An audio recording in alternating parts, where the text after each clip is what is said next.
Purushottama మాసకి so మనం గడిచిన వారం పురుషోత్తమ మాసం యొక్క మహత్యం చెప్పుకున్నాం. ఈరోజు కూడా మనం గడిచిన వారం ఎక్కడైతే ఆపామో అక్కడ నుంచి ఈ పురుషోత్తమ మాస మహత్యాన్ని మనం ఈరోజు కూడా అలా మనం కొనసాగిద్దాం. ఎప్పుడైతే పాండవులకు శ్రీకృష్ణ భగవానుడు పురుషోత్తమ మాసం గురించి ఉపదేశించిన తర్వాత ఒకానొక రోజు ఆ పురుషోత్తమ మాసం వచ్చిన తర్వాత పాండవులందరూ కూడా ఆ పురుషోత్తమ మాసాన్ని పాటించిన వారి కురుక్షేత్రంలో విజయాన్ని సాధించి వారు చివరిగా భగవద్ధామానికి చేరుకున్నట్టు సౌనకాది ఋషులకు సుత గోస్వామి చెప్పినట్టు మనం కలిసిన వారు చెప్పుకున్నాం. ఈ సంఘటన అయిన తర్వాత సుత గోస్వాములు వారు నైమిషారణ్యంలో ఉన్నటువంటి ఋషులతో ఇంకా ఇలా చెప్తూ ఉన్నారన్నమాట. ఈ విధంగా పాండవులందరూ కూడా ఉద్ధరించబడిన తర్వాత మీకు మరొక వృత్తాంతాన్ని మీకు చెప్తున్నాను, మీరందరూ కూడా చాలా శ్రద్ధగా వినాలి అన్నట్టు నైమిషారణ్యంలో సుత గోస్వామి ఆ సౌనకాది ఋషులకు అందరికీ కూడా మరొక వృత్తాంతాన్ని ఆయన తెలియపరుస్తున్నారనమాట.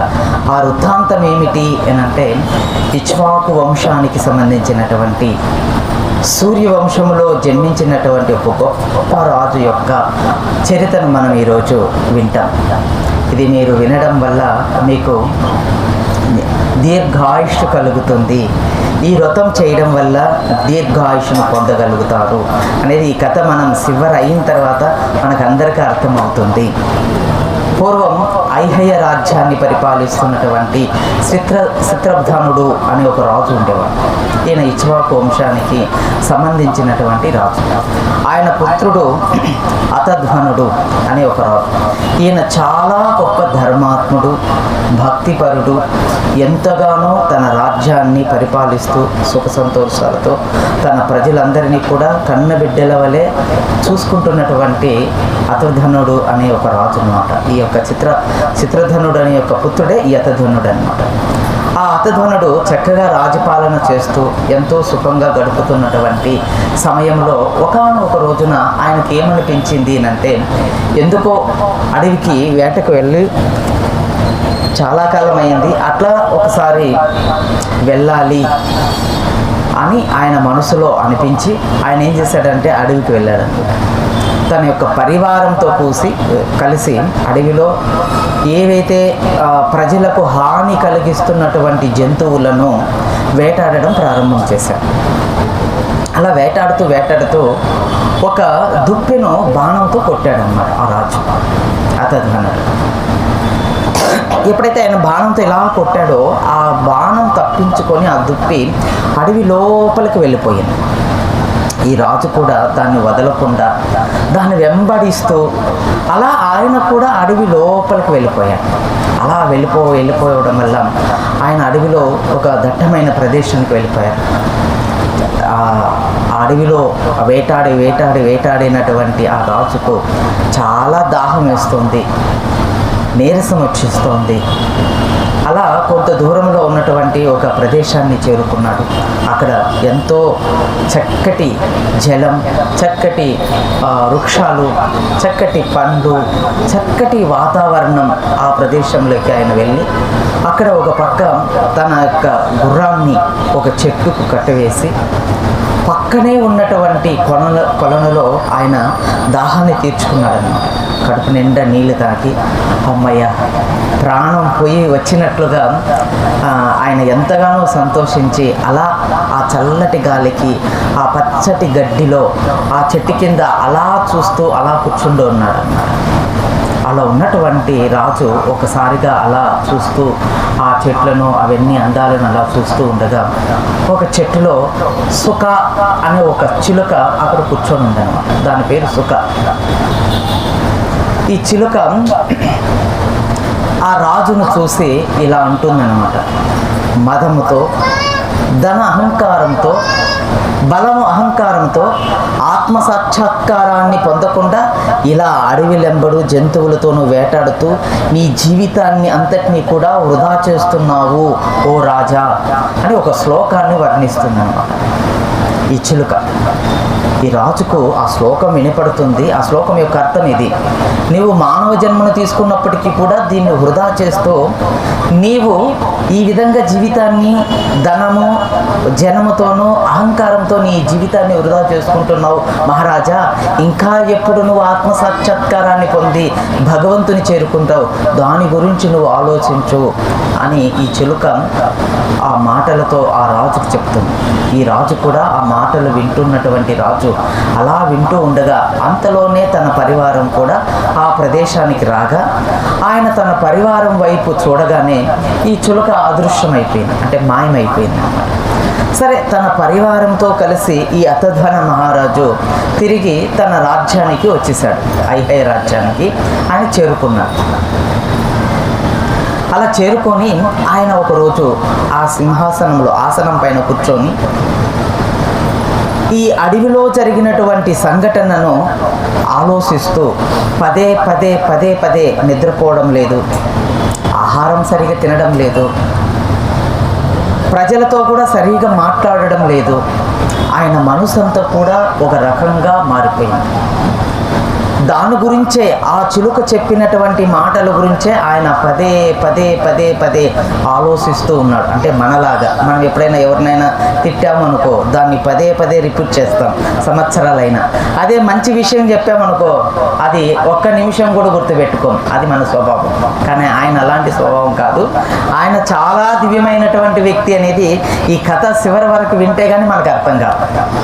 అలా ఆలోచిస్తూ ఉండగా ఆ రాజు దిగాలుగా అలా ఉన్నటువంటి సమయంలో వాల్మీకి మహర్షి ఆ యొక్క భవంతిలోకి వచ్చేసాడు. ఆ రాజ్యంలోకి వచ్చి ఆ రాజు భవంతిలోకి వచ్చాడు. రాజుగారు కూడా వాల్మీకి మహర్షిని చూసి ఎంతగానో సంతోషించాడు.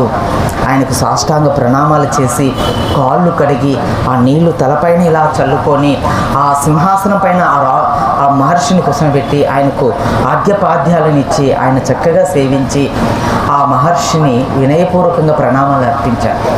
ఎప్పుడైతే అలా చేసిన తర్వాత ఆ మహర్షి ఇలా మాట్లాడుతున్నాడు అన్నమాట: ఓ రాజా, నువ్వు ఏదో దీర్ఘమైనటువంటి ఆలోచనలో ఉన్నట్లు నాకు అనిపిస్తుంది, నిజమేనా? నువ్వు ఏదో ఒక సంఘటన గురించి ఆలోచిస్తూ ఉన్నావు, అది నీకు అర్థం కావడం లేదు, దీని గురించే నువ్వు బాధపడుతున్నావు, దీని గురించే నువ్వు ఆలోచిస్తూ ఉన్నావు కదా అని వాల్మీకి మహర్షి ఆ అద్వధన మహారాజును అడిగాడన్నమాట. అప్పుడు ఆ రాజు కూడా చాలా వినమ్రతతో, అవును మహర్షి, ఆయన జరిగిన వృత్తాంతం అంతా మీరు మళ్ళీ ఇది గుర్తు తెచ్చుకోండి, మళ్ళీ నేను ఈ కథ అంతా చెప్పడం లేదు. అడవిలో జరిగినటువంటి వృత్తాంతం అంతా కూడా జరిగినటువంటి సంఘటనను ఆ ఋషికి తెలియజేశాడనమాట. నాకు ఇది అర్థం కావడం లేదు మహర్షి, అసలు ఏంటి ఆ చిలుక ఎవరు? ఆ చిలుక నాకు ఎందుకు ఆత్మసాక్షాత్కారం గురించి బోధించింది? అసలు ఆ చిలుకకు నాకు ఏంటి సంబంధం అంటూ ఆ రాజు ఆ ఋషి ముందర చేతులు జోడించాడు. అప్పుడు ఆ వాల్మీకి మహర్షి సిరిమందహాసం చేస్తూ ఆ రాజుతో ఇలా చెప్తూ ఉన్నాడన్నమాట: ఓ అతధన మహారాజా, శ్రద్ధగా విను. ఇంక నుంచి మీరు చాలా శ్రద్ధగా ఈ కథను వినాలి అన్నమాట. ఎంత శ్రద్ధగా మీరు ఈ కథను వింటే అంత శ్రద్ధగా మీ జన్మ ఉద్ధరింపబడుతుంది, మన అందరి జన్మ ఉద్ధరింపబడుతుంది. మళ్ళీ మీ జన్మ అంటే నువ్వేదో ఉద్ధరించబడిపోయినట్టు మా జన్మ అంటావా అని అంటారు కదా, అందుకని మన జన్మ ఉద్ధరింపబడుతుంది అనమాట. ఇప్పుడు వాల్మీకి మహర్షి ఆయన ఇలా అంటున్నారనమాట: ఓ రాజా, ఈ చిలుక ఎవరో కాదు, నీ పుత్రుడే పూర్వజన్మలో అని చెప్తూ ఇప్పుడు తన పూర్వజన్మ యొక్క వృత్తాంతాన్ని చెప్తున్నాడు. ఎందుకు అంటే ఈ రాజు తన ఐశ్వర్యాన్ని, తన సంపదలను, సుఖ సంతోషాలను చూసి చాలా గర్విస్తున్నాడని ఆ చిలుక చెప్పింది కదా. ఈ ఐశ్వర్యము, ఈ సుఖ సంతోషాలు నీకు ఎలా లభించాయి అని అంటే ఇప్పుడు వాల్మీకి ముని చెప్తున్నాడు ఏమనంటే, నీవు పూర్వజన్మలో సుదేవ అనే ఒక బ్రాహ్మణ వంశానికి జన్మించినటువంటి వాడివి. గౌతమి అనే అమ్మాయి అంటే గౌతమ మహర్షి యొక్క పుత్రికను వివాహం చేసుకున్నటువంటి వాడివి. నువ్వు పూర్వజన్మలో ఒక బ్రాహ్మణుడివి, నీ భార్య పేరు గౌతమి. అయితే మీకు సంతానం లేదు. వివాహం అయినప్పటికీ కూడా ఎంతో దీర్ఘకాలం గడిచిపోయింది జీవితం. ఎంతో దీర్ఘకాలం గడిచినప్పటికీ కూడా సంతానం కలగలేదు. ఈ కారణంగా ఒకరోజు నీవు సుదేవుడుగా పిలువబడుతున్నావు. పూర్వజన్మలో నీ పేరు సుదేవుడు, నీ భార్య పేరు గౌతమి. సంతానం లేని కారణంగా నీ మనసులన్నీ కూడా కుంగిపోయినాయి.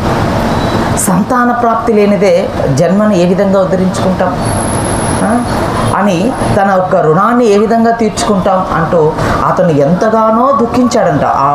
ఆ జన్మలో దుఃఖించి ఒకానొక రోజున ఆయన దుఃఖం ఎక్కువైపోయి తన భార్య అయినటువంటి గౌతమి దగ్గరికి వెళ్ళి, గౌతమి, నేను ఆత్మహత్య చేసుకోవాలనుకుంటున్నాను అని తన భార్యతో చెప్పాడన్నమాట. అదేంటి స్వామి, అలా ఎలా అంటారు, మీరు ఆత్మహత్య చేసుకుంటారు? ఒక బ్రాహ్మణ వంశంలో పుట్టిన వాళ్ళు ఎప్పుడు ఆత్మహత్య చేసుకోకూడదు, చేసుకోరు కూడా. ఎందుకంటే వాళ్ళు మనసు ప్రకారంగా ఆధ్యాత్మికంగా దృఢంగా ఉంటారు కాబట్టి వారికి ఆత్మహత్య చేసుకునే ప్రసక్తి ఆలోచన కలగదు అని శాస్త్రం చెప్తుంది. మీరు ఎక్కడైనా చూడండి, బ్రాహ్మణులు ఆత్మహత్య చేసుకున్నట్లు ఎక్కడా లేవు, చాలా తక్కువ. హత్య చేసినట్లు ఉన్నాయి కానీ ఆత్మహత్య చేసుకున్నట్లు చాలా మనం వినం. కాబట్టి మనము బ్రాహ్మణులం, తపస్సు చేసుకుంటున్నటువంటి ఋషిపుత్రులం. మీరు ఆ విధంగా మాట్లాడడం ఏంటి స్వామి? జగన్నాథుడు, ఇది ఇక్కడ అలానే రాశారండి. జగత్ప్రభు అయినటువంటి శ్రీ జగన్నాథుణ్ణి మీరు ప్రార్థించండి, ఆయన గూర్చి మీరు తపస్సు చెయ్యండి, ఆయన మీకు తప్పనిసరిగా సంతానాన్ని ప్రసాదిస్తాడు అంటూ గౌతమి తన భర్తకు ధైర్యం చెప్పిందనమాట. మీరు ఆ విధంగా ఆత్మహత్య చేసుకోకూడదు, మీరు జగన్నాథుని ఆశ్రయించి తపస్సు చేసి మీకు సంతానం కలిగేలా ఆ భగవంతుడే మిమ్మల్ని అనుగ్రహిస్తాడు అని భార్య చెప్తూ, మీరు ఆ విధంగా చేసుకోవద్దండి అనగా, అప్పుడు ఆయన కూడా ఏం చేశారంటే, త్రంబపాణి అనే ఒక నది ఒడ్డున ఆయన 4000 సంవత్సరాల కాలం తపస్సు చేశాడనమాట. శ్రీ మహావిష్ణువుని గురించి 4000 సంవత్సరాల కాలం తపస్సు చేస్తే ఒకానొక రోజున ఆ శ్రీమన్నారాయణుడు గరుడు వాహనం పైన వారికి దర్శనమిచ్చారు. భార్యాభర్తలు ఇద్దరూ తపస్సు చేస్తున్నారు. ఆమె అక్కడ కూర్చోంది, ఈయన ఇక్కడ కూర్చొని తపస్సు చేస్తున్నారు. 4000 సంవత్సరాలు గడిచిపోయింది. ఒక రోజున శ్రీమన్నారాయణుడు వారి ముందు దర్శనమిచ్చాడు. సుదేవుడు ఎంతగానో ఆనందంతో కళ్ళు తెరిచి చూసి ఆ భగవంతునికి సాష్టాంగ ప్రణామాలు చేసి పురుష స్తోత్రాన్ని చేసి ఆ భగవంతుని అనేక విధాలుగా ఆ సుదేవుడు ఆ శ్రీమన్నారాయణుని స్తుతించాడు. స్తుతించిన పిమ్మట భగవంతునికి కూడా ఎంతగానో ఆనందం కలిగింది.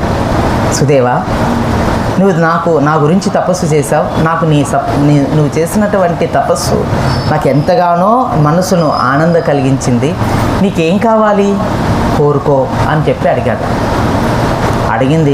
అడిగాడు కదా, ఇవ్వాలి కదా. ఇప్పుడు ఆయన వెంటనే సుదేవుడు అడుగుతున్నాడు, స్వామి, నాకు పుత్ర సంతానం లేదు, నాకు పుత్ర సంతానాన్ని ప్రసాదించండి అంటూ సుదేవుడు శ్రీమన్నారాయణుని ప్రార్థించారు. అయితే ఎప్పుడైతే అలా సుదేవుడు భగవంతుని ముందు చేతులు జోడించి ప్రార్థించగా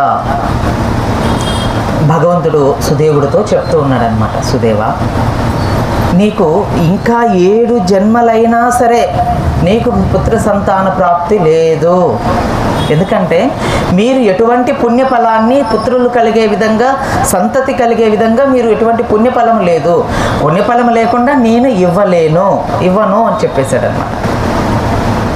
ఎప్పుడైతే ఆ మాట ఆ భగవంతుడు ఇంకా 7 జన్మలు మీరు ఇలా ఉన్నా కానీ మీకు సంతాన ప్రాప్తి అయితే లేదు అనగానే ఆయన సుదేవుడు ఒక్కసారిగా సృహు తప్పి కింద పడిపోయాడు. పక్కనే ఉన్నటువంటి తన భార్య గౌతమి ఇంకా ఆమె గట్టిగా విలిపిస్తుంది, నాథా నాథా నాథా అని ఎంతగానో ఏడుస్తుంది. ఆమె ఏడుపు పక్కనే గరుడుకు కూడా కన్నీళ్ళు వచ్చేసాయి అన్నమాట. వెంటనే గరుడు వాళ్ళిద్దరిని కూడా నీళ్లు చల్లి లేపి ఆయన రెక్కలతో ఇలా విసురుతున్నాడు. మనకులా ఫ్యాన్ లేవు అక్కడ, ఆయన రెక్కలతో విసురుతున్నారు గరుడు అలవారు. శ్రీ శ్రీ జగన్నాథ బలదేవ్ సుభద్రమాయి రాధా మాధవ్ ప్రహ్లాద నరసింహదేవికి శిలప్రభుపాద. ఎప్పుడైతే ఆమె ఆ విధంగా విలపిస్తుందో ఆయన మెల్లిగా స్పృహ కోలుకొని మళ్ళీ కూర్చున్నాడు. స్వామిని అర్థిస్తున్నారు, నాకు ఎలాగైనా సరే పుత్ర సంతానం కావాలి. అయితే భగవంతుడు అంటున్నాడు, పుత్ర సంతానం అనేది రుణానుబంధంగా వస్తుంది, మీకు ఎటువంటి పుణ్యం లేదు, కానీ నేను మీకు వైకుంఠ ధామం, నేను నా ధామంలో నీకు శాశ్వతమైనటువంటి స్థానం ఇస్తాను, మీరు నాతోనే కలిసి ఉండొచ్చు, మీరంతటి గొప్ప భక్తులు అంటూ స్వామి వారితో సుదేవుడితో చెప్తూ ఉండగా వాళ్ళు వినడంరా, మాకు సంతానమే కావాలి అనేసి వాళ్ళు ఎంతగా ఇప్పుడు విలపిస్తున్నారంటే, గౌతమి తన కళ్ళు నిండా నీరు కారుతూ, అయితే మాకు సంతానం ఇవ్వరా అంటూ ఆమె మళ్ళీ స్పృహ కోల్పోవడం వల్ల గరుడికి కూడా ఎంతగానో బాధ కలిగి ఇప్పుడు భగవంతుణ్ణి గరుడు ప్రార్థిస్తున్నాడనమాట. స్వామి, ఈ భార్యాభర్తలు ఇద్దరి యొక్క బాధను నేను చూసి సహించలేకపోతున్నాను, దయతో వారికి పుత్ర సంతానాన్ని అనుగ్రహించండి అని గరుడు ప్రార్థిస్తున్నాడు శ్రీమన్నారాయణుణ్ణి. ఇంతలోనే ఆమె మేల్కొనింది. అప్పుడు గరుడికి భగవంతుడు చెప్పాడు, గరుడా, నీవు వారికి ప్రసాదించు, నువ్వు ఆశీర్వదించు, సంతానం ఇస్తాను అనేసి. అప్పుడు గరుడు భగవంతుని యొక్క ఆజ్ఞ మేరకు గౌతమికి సుదేవుడికి ఇద్దరికి కూడా ఆశీర్వాదం చేస్తాడనమాట. మీకు సంతాన ప్రాప్తి కలుగుగాక అని ఆశీర్వదించారు. ఇప్పుడు వారి యొక్క ముఖంలో ఎంతో ఆనందం పొంగిపోతున్నారనమాట. అలా భగవంతుడు ఆశీర్వదించి ఆ గరుడు పైన కూర్చొని ఆయన స్వధామమైనటువంటి వైకుంఠధామానికి భగవంతుడు వెళ్ళిపోయాడు. అలా వెళ్ళిపోయిన తర్వాత కాలం గడుస్తుంది. గౌతమి గర్భవతి అయ్యింది. ఒకానొక రోజున ఆ గౌతమికి, ఈమె గౌతమి ముని యొక్క పుత్రిక అనమాట, పుత్ర సంతానం కలిగింది. అబ్బాయి పుట్టాడు. ఎంతో సుందరంగా, అందంగా, ముద్దుగా ఉన్నాడు. ఆ పిల్లవాడు పుట్టాడు, పెరగడం కొనసాగుతోంది. అలా ఆ పిల్లవాడు చక్కగా ఆడుకుంటున్నాడు, పాడుకుంటున్నాడు, చక్కగా శాస్త్రాలను అధ్యయనం చేస్తున్నాడు. ఎంతో సుఖంగా గడిచిపోతున్నటువంటి సమయంలో ఇప్పుడు ఒక బాంబు పేలబోతుందన్నమాట. దేవల ఋషి అనే ఒక మహర్షి ఇప్పుడు వారి ఆశ్రమానికి వచ్చేసారు. ఆ ఆశ్రమం యొక్క పర్యాసాలు ఎలా ఉన్నాయంటే ఎంతో సుందరంగా ఉన్నాయి. ఆశ్రమం చుట్టూ ఉన్నటువంటి ఆశ్రమాలలో ఉన్నటువంటి ఋషిపుత్రులందరూ కూడా కలిసి ఈ పిల్లవాడు కూడా చక్కగా ఆటపాటల్లో నిమగ్నం అవుతున్నాడు, చక్కగా అధ్యయనం చేస్తున్నాడు. ఎంతో వినమ్రతగా తల్లిదండ్రుల పట్ల భక్తిభావంతో ఉన్నాడు. అతని యొక్క ప్రవర్తన చూసి మిగిలిన ఋషులందరికీ కూడా ఎంతగానో ఆనందం కలుగుతుందనమాట. వాళ్ళకు కూడా ఎంతో సంతోషం కలుగుతుందనమాట. అటువంటి పరిస్థితిలో దేవల ఋషి అక్కడికి వచ్చగానే గౌతమి సుదేవుడు ఇద్దరు కూడా ఆయనకు చక్కగా ఆహ్వానించి ఉన్నత ఆసనం వేసి వారికి పరిచయాలు చేసి ఆ యొక్క ఋషిని వారి దగ్గర ఉన్నటువంటి వాటితో సంతృప్తిపరచగా ఇప్పుడు దేవల ఋషి వారిద్దరితో చెప్తున్నాడు అనమాట. ఆయన కళ్ళు మూసుకొని తన దివ్య దృష్టితో చూశాడు. అమ్మ, మీకు లేక కలిగిన సంతానం, మీరు చాలా ఆనందంగా ఉన్నారు, మీ ఆనందం నాకు ఇష్టం లేదు, ఇప్పుడు బాంబు పేలుస్తానని అనలేదు. ఇప్పుడు ఆయన ఏం చెప్తున్నాడు అంటే, మీకు పుత్రుడు అయితే పుట్టాడు, కానీ ఇతడు అల్పాయుష్షు కలిగినవాడు అని గౌతమికి సుదేవుడికి చెప్పారని. ఎవరు? దేవల అనే ఒక ఋషి వాళ్ళకి చెప్పారు. అతను అల్పాయుష్యుడు, పూర్ణ ఆయుష్యుడు కాదు, 12 సంవత్సరాల కాలమే బ్రతుకుతాడు. ఇప్పుడు దాదాపుగా 10 దాటిపోయింది మన వాడికి. అలా చెప్పి ఆ ఋషి కూడా ఆ ఆశ్రమం నుంచి వెళ్ళిపోయారు. ఏ రోజైతే దేవల ఋషి సుదేవుడికి గౌతమికి ఈ విధంగా చెప్పారో తన యొక్క పుత్రుని యొక్క జీవితం గురించి, ఆయుష్ గురించి, ఆ రోజు నుంచి వాళ్ళ మనసులో నిజానికి ఆనందం లేదు. ప్రతిరోజు కూడా ఆ పుత్రుడి గురించి ఆలోచిస్తూ ఉన్నారు. మృత్యు ఆగదు కదండి. నువ్వు ఎన్ని రోజులున్నా ఒకరోజు తప్పనిసరిగా వచ్చేస్తుంది. ఆ సమయం ఆసన్నం అయిపోయింది. ఒకానొక రోజు తన స్నేహితులతో కలిసి నదీ సలాలలో స్నానం ఆడుతూ ఉండగా ఆ నీళ్ళల్లో మునిగి చనిపోయాడు. తోటి విద్యార్థులందరూ కూడా ఆ పిల్లవాడిని తీసుకొని గౌతమికి సుదేవుని దగ్గరికి వచ్చి, మీ పిల్లవాడు ఇలా నీళ్ళల్లో మునిగి చనిపోయాడు జలగండముచే. సుదేవుడు దేవల ఋషి చెప్పాడు కదా, చనిపోయాడు. ఎప్పుడైతే ఆ తల్లిదండ్రులు ఇరువురు కూడా, గౌతమి సుదేవులు ఇద్దరు కూడా తన పుత్రుడు చనిపోయాడు అని తెలియగానే ఇంకా అక్కడే స్పృహ కోల్పోయారనమాట. పుత్రా అంటూ ఎంతగానో ఏడ్చారనమాట. మనలాగా కాదు, వాళ్ళు ఇప్పుడు ఎలా ఏడుస్తారంటే, హరే కృష్ణ కృష్ణ కృష్ణ హరే హరే, హరే రామ రామ రామ హరే హరే. భగవంతుని నామం చేస్తూ ఆ పిల్లవాని యొక్క శరీరం తన ముందు పెట్టుకొని భగవంతుని ప్రార్థిస్తూ వాళ్ళు కన్నీరు మున్నీరు కారుస్తూ 1 మాసం ఏడ్చారనమాట. ఆ పిల్లవాడిని ముందర పెట్టుకొని భగవంతుని నామం చేస్తూ వాళ్ళు ఏడుస్తూనే ఉన్నారు, కంప్లీట్గా ఏడుస్తూ ఉన్నారు. అలాంటి ఆ మాసం పూర్తయిపోయింది. 1 మాసం అంతా కూడా వాళ్ళు ఆహారం లేదు, పానీయం లేవు, నిద్ర లేదు, ఏమీ లేదు. కృష్ణ అంటూ భగవంతుని నామం చేస్తూ తన పుత్రుని యొక్క శరీరాన్ని తన ముందు పెట్టుకొని ఎంతగానో ఆ 2 భార్యాభర్తలు దుఃఖిస్తూ ఉన్నారు తన పుత్రుని కోసం. లేక కలిగిన సంతానం కదండి. 4000 సంవత్సరాలు తపస్సు చేస్తే వరప్రసాదం అల్పాయుష్యుడు. ఇప్పుడు మళ్ళీ గరుడు వాహనం పైన శ్రీమన్నారాయణుడు అక్కడికి వచ్చేశారు. వచ్చేసి వెంటనే ఇప్పుడు వీళ్ళు అడగడంలా శ్రీమన్నారాయణుడే వాళ్ళతో మాట్లాడుతున్నాడు. సుదేవ, గౌతమి, మీరు ఓదార్చండి, మీరు ఏడవని అవసరం లేదు. మీ పిల్లవాడు దీర్ఘాయుష్యుడు అని ఎప్పుడైతే భగవంతుడు ఆ పిల్లవాడిని పైన ఆశీర్వదించాడో వెంటనే ఆ పిల్లవాడు లేచి కూర్చుంటాడు. ఇప్పుడు భగవంతుడు చెప్తున్నాడు, గౌతమి, సుదేవ, ఈ పిల్లవానికి నేను దీర్ఘాయుష్ ఇస్తున్నాను. 12,000 సంవత్సరాలు బ్రతుకుతాడు ఈ పిల్లవాడు. 12,000 సంవత్సరాలుగా బ్రతికి మీకు సుఖ సంతోషాలను పంచి మీరు సుఖంగా మీ పిల్లవానితో ప్రేమను, అంటే మీ పిల్లవాడితో ఏ విధంగా అయితే మీరు ప్రేమగా ఉండాలనుకుంటున్నారో అలా హాయిగా ఉండండి అని చెప్పి ఆ శ్రీమన్నారాయణుడు ఆ పిల్లవాడిని ఆశీర్వదించి ఆయన వెళ్ళిపోయాడు.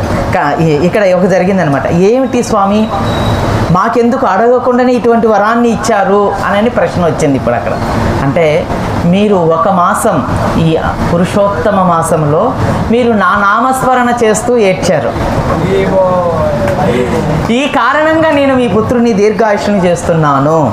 అందుకని మనం ఈ పురుషోత్తమ మాసంలో ఎక్కువ జపం చేయాలి, మంగళహారతికి అటెండ్ అవ్వాలి, పురుష సూత్రాన్ని చెయ్యాలి, 15వ అధ్యాయం భగవద్గీత చదవాలి. ఈ మాసం వీలైతే మీ పనులు మానేసుకొని భగవన్నామం చేయండి. ఈ కథ ఇంతటితో ఆగిపోలే, రేపు వారం మళ్ళీ కొనసాగుతుంది. ఇంకా ఇంకో వృత్తాంతం కూడా ఉంది ఈ కథకు.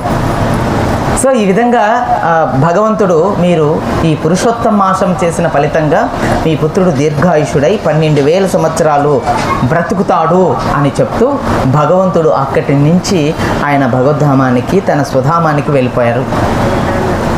అలాగా వాల్మీకి మహర్షి అతధ్వన మహారాజుతో చెప్తున్నాడు అనమాట. ఓ అతధ్వన మహారాజా, నువ్వెవరో కాదు, పూర్వజన్మలో సుదేవ అనే బ్రాహ్మణుడివే ఇప్పుడు ఈ జన్మలో రాజుగా పుట్టావు.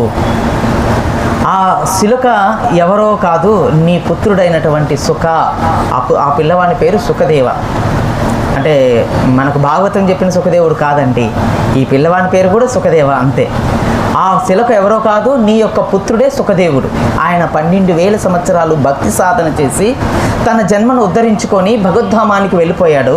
వెళ్ళిపోయినప్పటికీ కూడా మీ గురించి ఆలోచిస్తూ, అరే నా తల్లిదండ్రులు నా పట్ల మమకారాన్ని పెంచుకొని ఈ భౌతిక జగత్తులోనే బందీ అయిపోయారు అని చెప్పి ఆయన చిలక రూపం తీసుకొని నీవు ఉన్నటువంటి ఆ అడవిలో, ఆ ప్రదేశంలో వచ్చి నీకు ఇప్పుడు ఆత్మజ్ఞానాన్ని బోధించినటువంటి వాడు ఎవరో కాదు, నీ పుత్రుడే.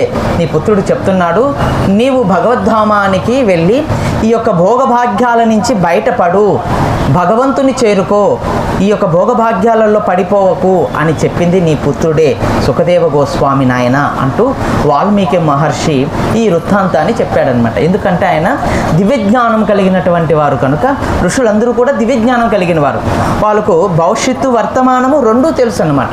కాబట్టి వారు ఏదైతే చెప్పారో అది పరమ సత్యం అన్నమాట. అందుకని ఇప్పుడు వాల్మీకి మహర్షి అతధ్వన మహారాజుతో ఇలా చెప్తున్నాడు అనమాట. నాయన, త్వరలోనే పురుషోత్తమ మాసం, అధిక మాసం వస్తుంది.